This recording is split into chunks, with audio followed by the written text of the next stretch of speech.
What's up, everybody? Welcome to another video. This is going to be a gig week breakdown video. I haven't done one in a while. I have some different ideas that I want to talk about today. I want to start by saying that I haven't done one in maybe even over a month. So this video is going to be covering gigs that have happened over the last month or so. And then also that I don't know that I'm going to continue to do them every week as I was for a little while.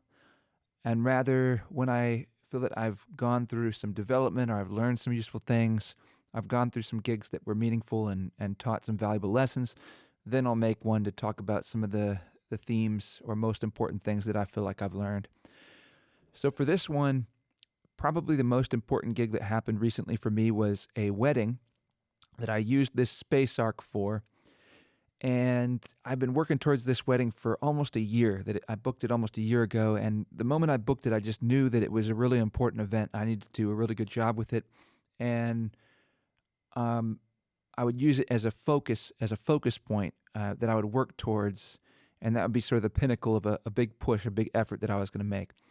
And so for this particular event, I was booked to do the ceremony music, pre-ceremony instrumental stuff, the processional, the bridal walk, the recessional, and then cocktail hour, dinner music as a one-man band with the space arc, and then transitioning into DJing and emceeing throughout the rest of the event. I ended up working this event from like 6 in the morning or something. That day, I had to get up early to pack everything in, the lighting. I had to take that down and do all that. I had to run 200 feet of XLR cables across a bridge onto an island where I set up speakers, and so I could play instrumental guitar for the ceremony as well as piano using this space arc rather than having multiple setups, one on the island, one in the DJ location, the dinner and cocktail hour location. I just did one setup using this and ran the sound on the island from this and 200 feet of XLR cables for a left and a right, so really it was like 400 to 500 feet of XLR. It took a while, the setup and all that, but the event was nearly flawless. I did a really good job, and there are some takeaways from that event. And it was the second wedding that I ended up doing this year with this setup. And I guess what I want to talk about is, well, one of the things I want to talk about is DJing, because this was my first experience DJing. And I was pleasantly surprised that I absolutely loved it. I had a wonderful time. I had a ton of fun DJing. It was a blast. And, in some ways you could think of it kind of depressing. But I want to talk a little bit about that experience because I've been a live performing musician. I turned 39 yesterday. I've been a live performing musician now 12 to 14 years, something like that. I've been doing it for a while. And even in my earlier years, I've been performing music and recording music and writing songs since I was a kid, long before I decided to make a career of it and pursue it professionally.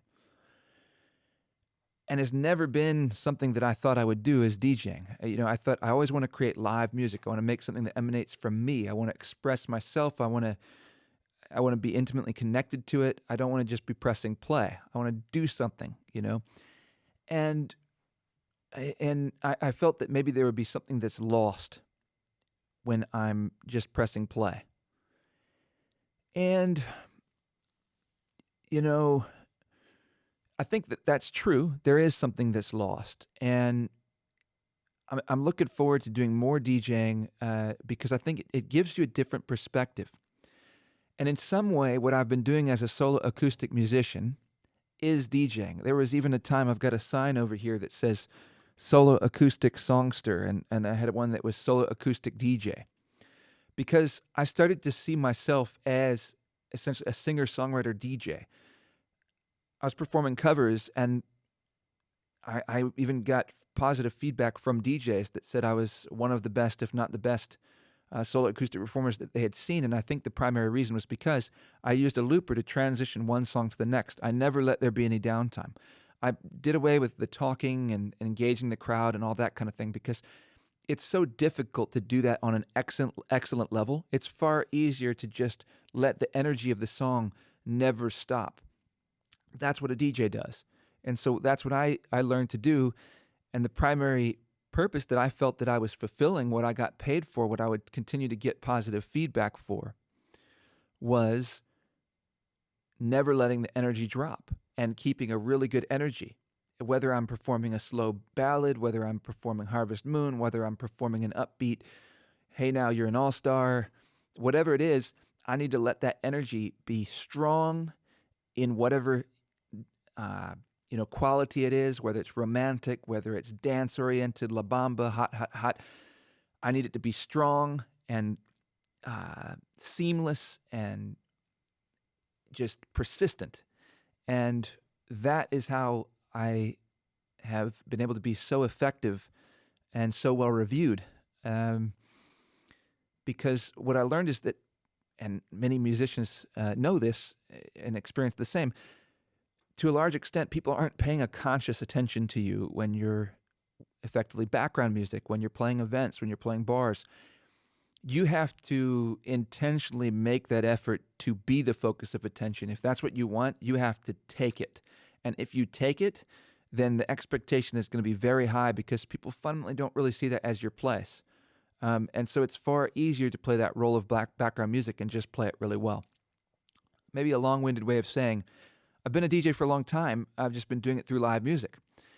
And so I felt that I would do a good job and that I've learned things through doing that would apply to being a DJ. But what I found in being a DJ, it liberates you so much. If my fundamental role is to put energy out there as a musician and to engage the audience, I don't know that there's a lot of benefit or there's a lot of advantage to me as a solo performer, as one person. I don't know that there's a lot of advantage to playing it live versus pressing play on a track and getting the volume right and the balance right. There are some advantages, and you know what? I think even some of those advantages are maintained on the Space Arc because the advantage is that you can be spontaneous and you can be creative, whereas when you press play on a track, that track plays. Whatever's there, that's what's going to happen. But the truth is that the audience doesn't care that much if it's live or if it's recorded. They experience the sounds. And then my primary role as a person being on stage is to be positive, to be uplifting, to have fun, be engaged, to bring positive energy to the mix. And I think I can be way more effective at doing that on some level as a DJ because I don't have to think about anything else. When I saw somebody sitting off to the side up against a rail and they looked like they were enjoying themselves, but they were kind of on there by themselves for an extended period of time, I have the freedom to just let the music play, walk off the stage and go engage that person, introduce myself, talk to them. I have the freedom to have all these different interactions with people and not have the pressure that I need to be remembering lyrics and I need to remember this guitar part and I need to stay close to the microphone because I got to sing in a second, that the energy, all of the energy that's going out to the people is coming from me, so that has to be the focus. There's so much of the energy that people are enjoying is not coming from me. It's coming from my PA, and I just have to make sure that keeps going on.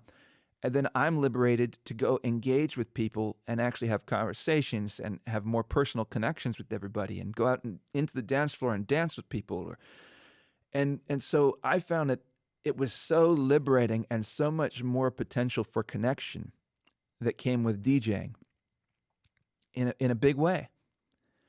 And then in using the Space Arc,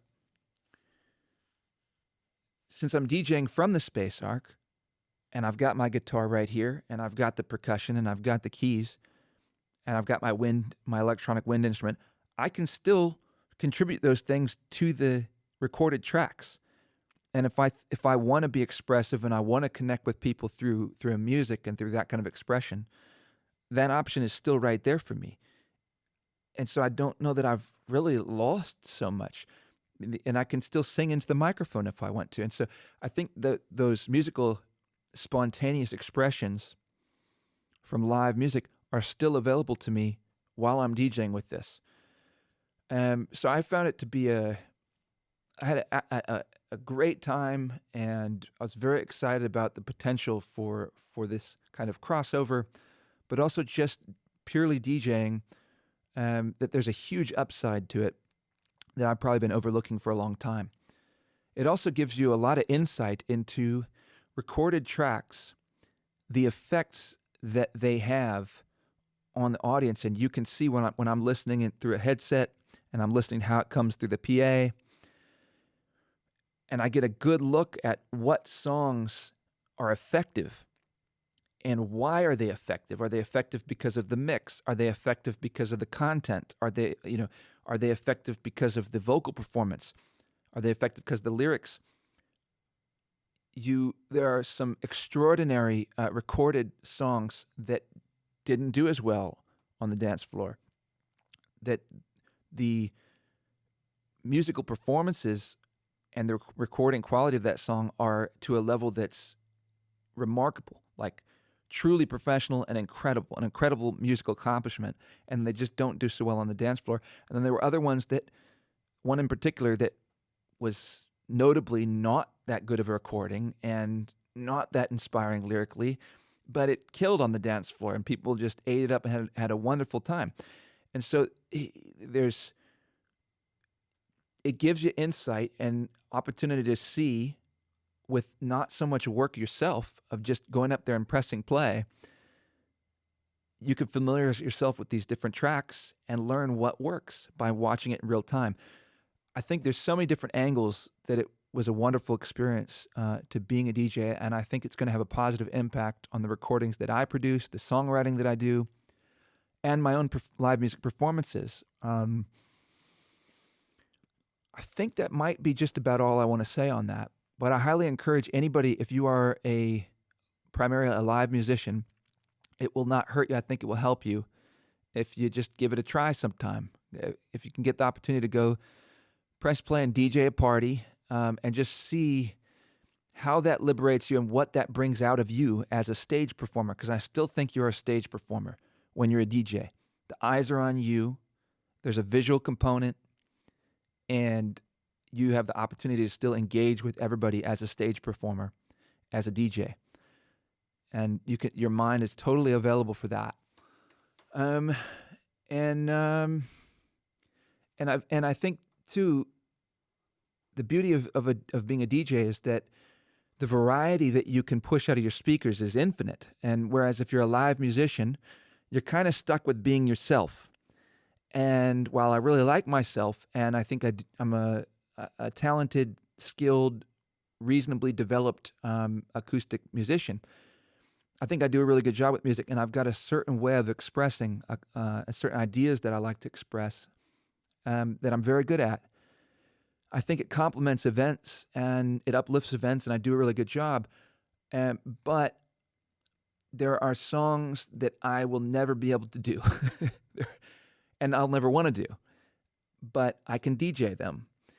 And, that can get into the whole conversation of content, and what kind of content are you willing to represent or facilitate as a DJ.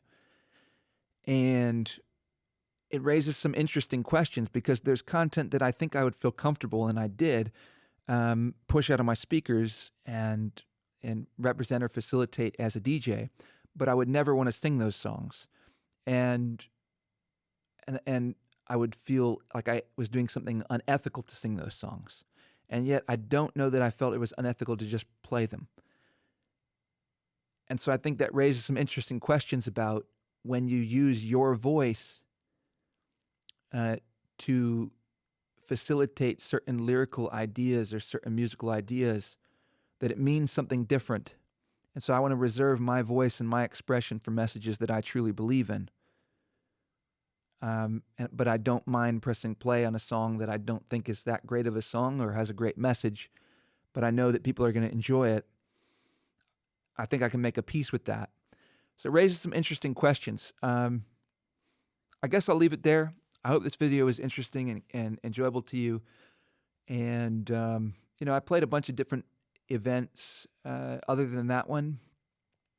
And there's different takeaways, but I think that that's enough for this video. So if you have any questions or want me to explain anything further, let me know. Thanks for watching the video, and I will see you guys in the next one.